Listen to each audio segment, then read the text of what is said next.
Hey guys, Dr. Alison Bremner here with Cultivating Success. I'm very excited for tonight's episode. I've got my beautiful girlfriend on here, and she's going to be talking about her first 6 months here in Colorado and answering all the questions about what it's like to take on a new associate position. So, welcome to the show again. Thank you. So nice to be back. Well, how's it going? Tell people how your last 6 months have been here in Colorado. Sure. It's been great. It's been a wild 6 months, that's for sure. There's been a lot that's happened. I've been doing a lot, meeting a lot of new people and making a lot of mistakes, learning new things. Yeah, so you had some monster first beginning months. Like you collected a lot of money in the office, which was great. And then you had some less months and then some good months again. So how do you feel like that's been? I think that's one of the hardest things being in practice is those really highs and then monitoring the lows. Yeah, I mean, you're absolutely right. It's definitely one of the hardest things about working for yourself and something that, you just don't really see coming and something that people don't really talk about. But man, it's tough. Like just being able to manage your time and your money and, your stress. Like you said, my first 2 months that I was here were phenomenal and I was excited and I just kind of expected that it was going to continue that way, but it didn't. We traveled a lot, did a lot of different things and didn't have as good of months after that. So, yeah, being able to manage those highs and lows is definitely a skill that I'm still learning. One thing I didn't realize, I've never taken a trip in October, like late October, and I think that I will never take a big trip in October again. What do you think? Yeah, I it's interesting how you have to plan your trips and your travel and your life kind of around, the ups and downs of business. But yeah, taking 10 days off to go to Hawaii at the end of October for my birthday probably wasn't the best financial decision that we could have made so early on in my practice, but it was fun. We got really excited though. We got excited because you're doing so great. And I mean, still, I would say when I say low months, you still for an early associate are doing awesome, doing amazing. So it's not like you're having these horrible months or anything by any means. But I think what happens is you just set that expectation. And for me, I've been in practice for almost like not quite 15 years, but getting close to. And it's still hard to manage that to know like so just so you guys know there's certain trends in chiropractic, and what I mean by that is there are certain times where you're going to get a lot of patients in because people want to be healthy, and there's going to be times where you're not getting people in. And we've talked about this. I'm a bit of a bah humbug. I don't like the holidays because the holidays are typically a low month in chiropractic. Now don't get me wrong, we've had some great Novembers and Decembers, but just realize and planning that when we go into December, like tomorrow I have my team meeting for the office because planning in December, and we're going to be doing a lot of planning, is important because it's typically not, you're not really busy in the office, so planning and understanding that, and that's okay. And then it gets really busy in January, and then in summer for here, and it can be different areas. In summer here it can be a little bit low again, and then the fall when you had those really great months, that's when it would typically chiropractic is busy. Mhm. Did you hear that at all when you were in school or that ever talked about? I didn't hear anything about that. That was literally nothing that I ever heard about or thought about tracking your practice and, figuring out how to navigate high generating times versus low generating times. No, it's unheard of. I mean, that's definitely something new that I'm learning and having to navigate as starting my own practice that I wish someone told me about. Well, with that, so what things did you feel like are harder than you thought? Something that you thought was going to be easy, then it turned out to be a little harder. Well, that alone, like managing the ups and downs and, just understanding the market. I'm having to do way more of that than I thought. So that's pretty hard just because I don't, I'm learning something totally new. Staying focused and managing my motivation and my passion, keeping that sustained even when things are really challenging. That's a lot harder than I thought. You can't just be excited about chiropractic all day, every day. You're going to have some dips and you're going to have some, you know, you're going to feel blue sometimes and feel discouraged sometimes. So it's harder than I thought to manage that And getting patience. I mean, like just an easy one, you know. I mean, getting patience is way harder than I thought. It's just not an easy thing to do, especially being in a totally different state, a totally different community, surrounded by a, you know, totally different mindset. Yeah, that's been a lot harder than I thought. Well, yeah, because, in any business, especially a service-based industry, which is what chiropractic is, but any business that is that way, your money comes from people. Mhm. So the Mhm. more people that the better you're gonna do. And I talk to students all the time. Having friends that are not chiropractors while you're in school is invaluable because one, you can talk like a normal person instead of talking to like students. And two, it helps you to start making connections with other people. When I have my associates, once I figure out they want to work in my office, the number one thing I try to get them to do as early as possible is start making connections because those people over time, because it's not like, I think that you think in school that you like meet someone and then they're like, oh, yes, I want to be a patient. I wish. I mean, I feel like I'm pretty good at networking. You know, I feel like it comes somewhat easily to me, and I do a lot of it. You know, I commit to doing at least 3 one-on-one connections, you know, networking meetings a week.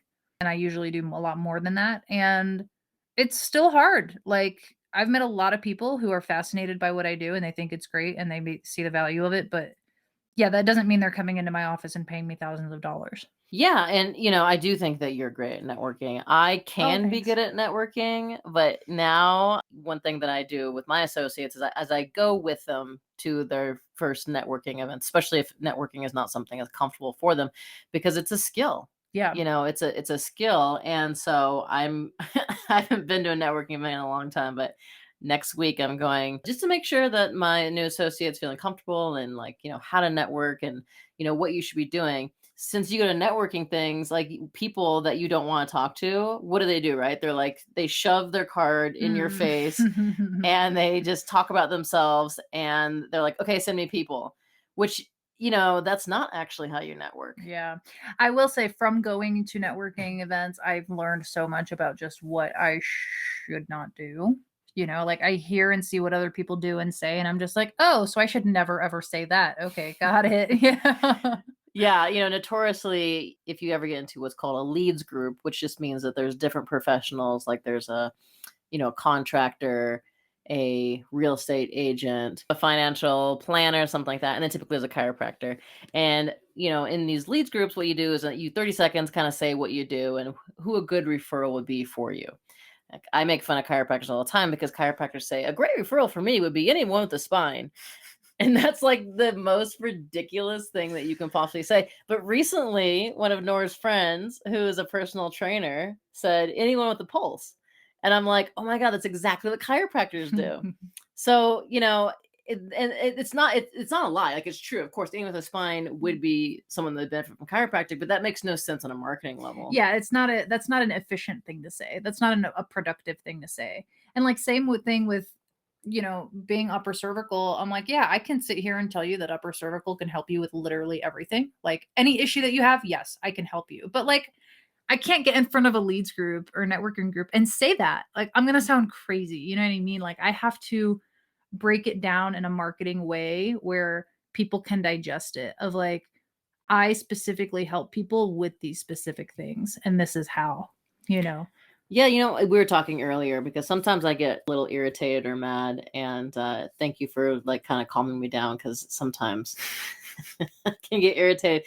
But something that really bothers me in these chiropractic circles is that chiropractic itself, chiropractic philosophy is pushed so hard, and they kind of push that that's all you need to do to then therefore run a business. Now, don't get me wrong, I think it's very important to be philosophically sound and be a principal chiropractor, but that's for you.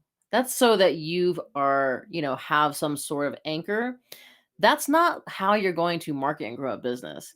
And it's almost like they try so hard to like make sure that you never learn about marketing and sales. Like it's something that's bad, or it's something that like if you're just principled enough or you just care about people enough, you'll be successful, which is just crap. Yeah, so it's so interesting because anyone who's listening to this who knew me in chiropractic school knew how crazy obsessed gung ho I was with upper cervical and talking about Atlas all the time and how, Atlas is the most powerful adjustment. That's all you need to do. I mean, I just preached it all the time, all day, every day. And when I got out of school, and especially when I got into my own practice here, you quickly have to shift out of that because that is not sellable. That's not marketable. Like people don't care. Like talking to all of my friends who are chiropractors all day every day is so different from talking to like the general public or like the average person. And it's so important to be able to make that shift because otherwise, yeah, I mean you're just another kind of, I hate to say it, but like another crazy chiropractor who's just like spouting out all of this nonsense, and it's just you have to speak to the public and relate to them in order to get patience and grow. I mean, it's just you just have to. Yeah, I think it's honestly just learning another language, and something that like super principled chiropractors get hung up on is semantics, which is nuts, right? So if you look at my website, for example, we have a lot of words that would just like make principal chiropractors die, Oh, yeah, like like treatment. treatment. Yeah. Oh my god, when I was in school, it's like, "Don't say the word treatment." Like, it was a bad word, and now it's everywhere. I'm like, "I provide phenomenal migraine treatment. You have headaches? I have treatment for that." Right, it doesn't mean that you're changing your care. Right, I'm Like, doing the same you're doing thing. exactly the same thing. So, I do strict knee, chest, upper cervical, but I say treatment. Yeah, because people understand that. People with migraines understand that when they're going into Google, they are typing migraine treatment, Yeah. you know? Yeah. So, I mean, we could have a whole podcast on this, but Yeah, let's yeah. and so like people might be a little confused because you keep saying like your practice, and it really is you have a position that is your practice within another practice. Yeah, so I'm in a pretty unique position, which I really love. So I'm an independent contractor, so I am working in somebody else's office. She provides me with, my equipment, a nice AO table. She covers all of the overhead, but I am responsible for bringing in patients, building my patient base, growing my practice. She does give me patients. If patients call the office and need to be seen, I do get some of those patients, but it is very much my practice within her practice. So, and it's an interesting thing because sometimes your viewpoint can get skewed, I would say, as a new doc. So, where are you getting most of your patients? How did I know you were going to ask me that?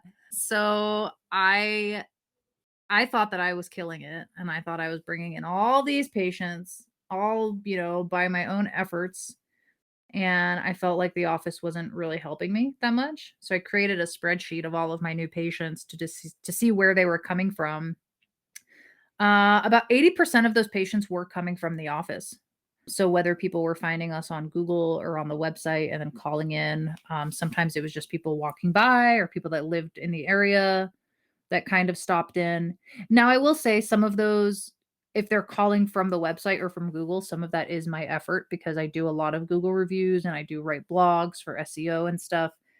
But regardless, 80% of that is from the support of the office. 10% of that is from my networking. So actually meeting people and networking, and then they end up coming into the office. So like a direct patient that way. And then the other 10% are internal referrals. So I'm seeing a patient and, regardless of where they originally came from, and then they're bringing in their spouse or they're bringing in their kids or another family member. Yeah, well, and I love that you touched on that the office is bringing you patients, but you are supporting that system that's already in place. Yes. So a big red flag is if you're going to an office that does not have an online presence, like that is not going to work well for you. Yeah. I mean, it's pretty amazing that I stepped into this office and I am just able to, add blogs or add web pages to the website that's already existent, and the website already has so much traffic and so much presence, as opposed to me trying to start a website from scratch. Yeah, big difference there for sure. And I talk about this a bit, but like the difference between a referral based office and a marketing based office, and the biggest issue that associates can have or independent contractors can have is that when the patient calls and it's only referrals, they want to see that doc. They want to see the doc Yes. who owns the office. Whereas someone who just comes in from online because they Google migraine treatment, they don't care. They're Right. like, I have migraines, please help me. Yeah. I will see the next doctor available. Yeah. So yeah, the way our system works is if somebody is a referral to that specific doctor, or, a current patient that referred somebody else in, they'll go to the other doctor. But if somebody just calls in because they found us online and they don't really care, then I do get those patients, which is really nice. Well, I guess now I just kind of want to get your opinion on what advice would you give to students and new grads, because obviously that's who's listening to this podcast. And I think that you've been in, a great system. You've learned a lot, and I think you have some really good perspective. I would say really the biggest thing, and we kind of already talked about this a little bit, is you really just have to get out of your little chiropractic bubble a little bit. You graduate, you cross the stage, and you're in a totally different world after that. And I think that people don't really anticipate that. It's kind of a slap in the face, but you have to realize that you are a business owner and you have to sell yourself and you have to market yourself and you have to be good at those things to be successful and make money. I mean, you just have to be. Um, so much of the focus I think needs to get away from obsessing over, the science of your adjustment or the reasoning behind your adjustment. Like, it's great for you to know that and you to understand that. But when it comes to reaching patients in the community and really helping people on a big scale, you need marketing and sales skills, period. So I would say, my biggest advice is, yeah, kind of stop studying, your science and your adjustment so much and start studying sales and marketing. Or at least being like open to it. Like I'm Yeah. fine with people obsessing about, like, yeah, you want to be good at your technique and good at, science. But I think a lot of people just totally ignore it Yeah, I 100%. mean, you need both. So, like, I've been so focused on marketing and sales recently, but then I'm also really excited to go to the upper cervical forum soon, and just reconnect with other upper cervical nerds and get really immersed in my technique again. And I'm looking forward to going to another advanced orthogonal workshop and like getting hands on. Like, there's times and place for that, right? Like, we always have to do CEs. You're always going to have your chiropractic friends that you can talk to about that stuff. But you need to nourish the other component of, you are now a business owner and you are now a salesman in the service industry. You just have to let that part of you grow and flourish. Yeah, I mean, and you've read some books and some things. What do you think I've read some books and some things. what are Yeah. some of your favorites that you think that you thought was really important? So I'm in the process of reading Book Yourself Solid, which is pretty heavy. It's a lot of like kind of assignments and tasks and things to work through, but it's been really helpful of just figuring out like how to get busy in a sustainable way, right? Because I don't want to just put out a bunch of like Facebook ads and get a bunch of low quality patients. Like, I want a sustainable practice with really reliable people and patients. I listened to this book on audio called The Big Leap. That was a little bit more of a self-help kind of, helping yourself get out of your own way, overcome your upper limits, things like that. I feel like that was really helpful for me. Yeah, and one of the things, like, in Book Yourself Solid, it's the always have something to invite people to. And Yes. you have just come up with, I think, an amazing one that you're gonna be Yeah. launching in January. So why don't you tell Yeah. them about it? I'm super Yeah. excited for this. So yeah, I've been trying to think of something that I could do that is a monthly, like a recurring event that I could constantly invite people to, right? Because I'm doing all this networking and all of this marketing stuff and meeting people, but then we meet and we talk and that's it. So it's like, okay, I need to be able to bring them into the office for something.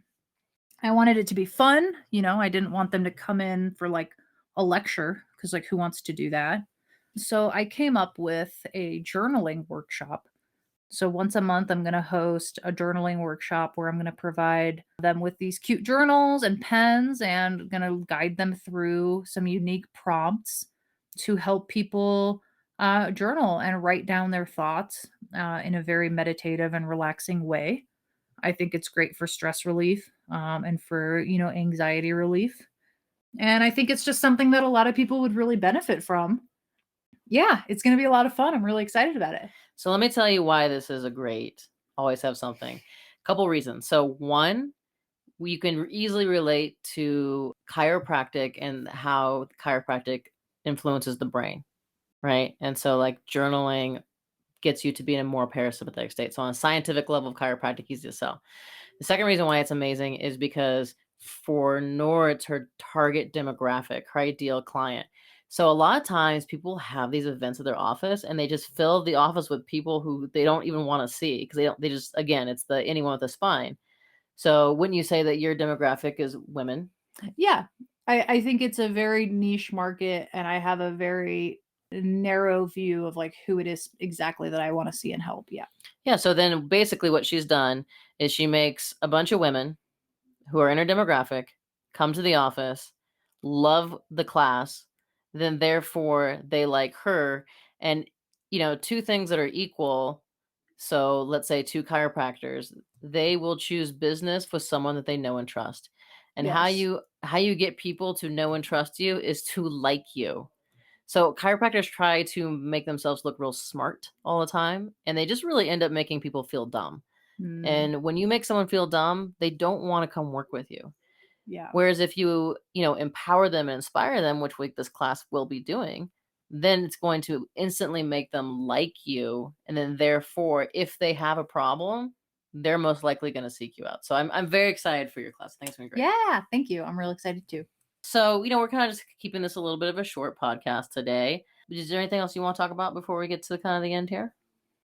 I guess I had another piece of advice that I wanted to give to students, maybe students who are still kind of earlier on in the program. You should really be thinking about what it is that you're doing after graduation as soon as possible.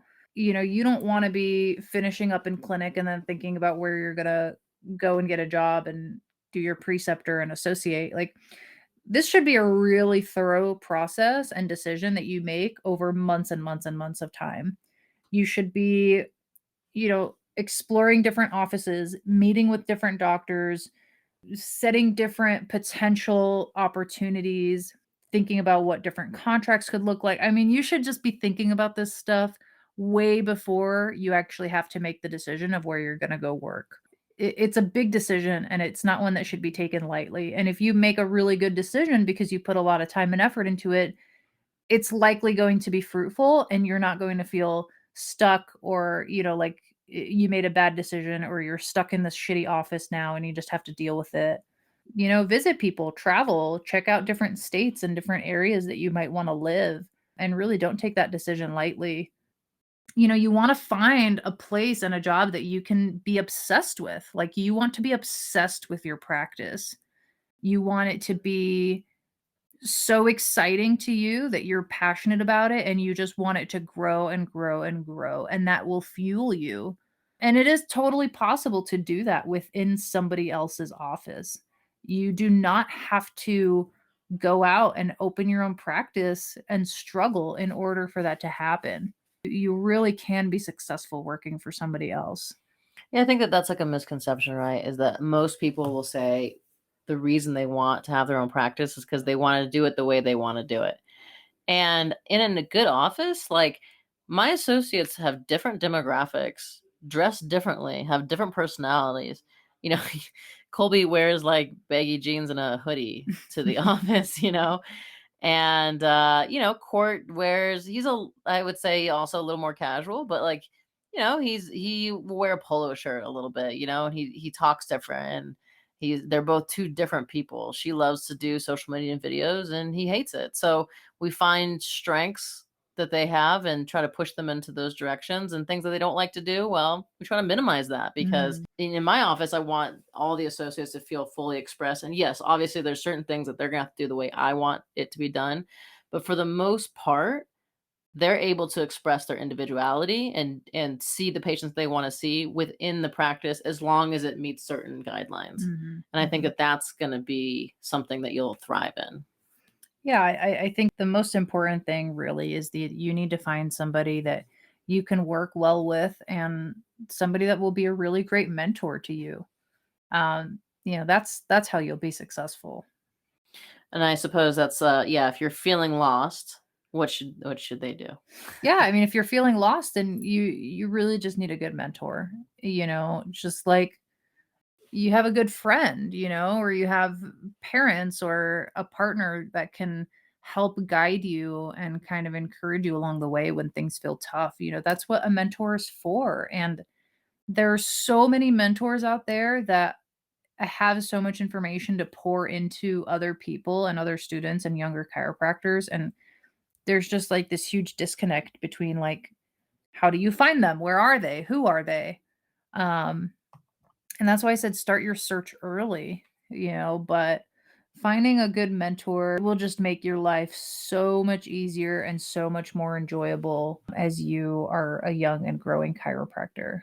Yeah, and mentor you can have multiple mentors. I think that sometimes that's a misconception too, that you have to find one mentor that knows how to do everything. There could be a mentor that you have that is, amazing in philosophy, another mentor that's amazing in adjusting, and then another one that's in business. And that's okay because sometimes, mentors can be really good at one thing and not so great at another thing. And so you kind of want to make sure that you are getting just because they're good at one thing doesn't mean they're good at something else. Sure. So, Yeah. make sure that you can have multiple.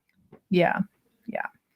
I've definitely had a lot of mentors and, different mentors for different things, right? Like same thing with friends. Like you have certain friends that you run to with certain things. Everybody kind of has their specialty, but just learn from other successful, smart people. All righty. Well, I think that you've had a great first 6 months. Thank you. So I'm I glad. think so too. Yeah. So I'm glad that you came on and kind of told people about it. Because I think there's, people want to know what's going on in your office. And I'm really excited for your next year. Yeah, I'm really excited too. It's, I just want to say that it's not all these rainbows and butterflies that people think, after you graduate.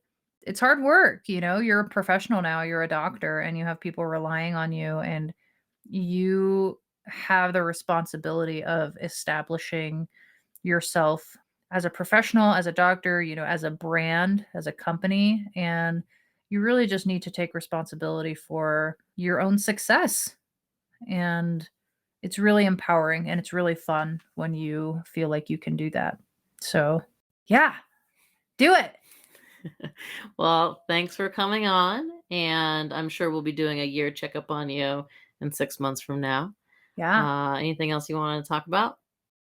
No, You summed it up. I think we summed it all up. All right.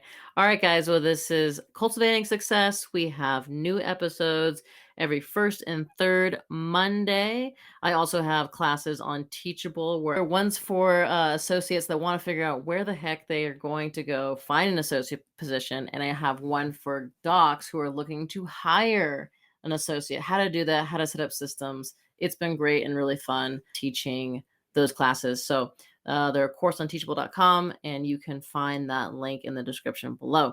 Stay tuned for more information. All right. Bye, guys.